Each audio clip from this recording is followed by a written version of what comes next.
अमरावती शहरातील रेल्वे उड्डाणपूल वाहतुकीसाठी अचानक बंद झाल्याने शहराची श्वास घुसमटली आहे। राजकमल चौक, जयस्तंभ चौक, मालवीय चौक या ठिकाणी दररोज प्रचंड वाहतूक कोंडी होत आहे।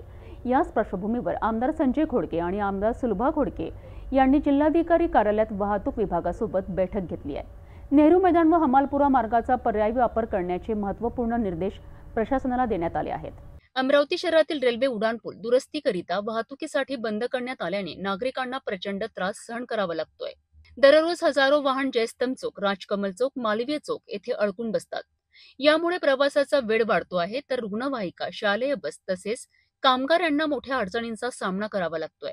गुरुवारी आमदार संजय खोडके व आमदार सुलभा खोडके यांनी जिल्हाधिकारी आशिष शेरेकर यांच्या उपस्थितीत वाहतूक विभागासोबत बैठक घेतली। या बैठकीत नेहरू मैदान मार्गाने दुचाकी आणि 3 चाकी वाहनांना पर्यायी रस्ता खुला करावा अशी सूचना देण्यात आली आहे। तसेच हमालपुरा रस्त्याचा वापर करून दुसरा पर्यायी मार्ग तयार करण्याबाबतही निर्णय घेण्यात आलाय।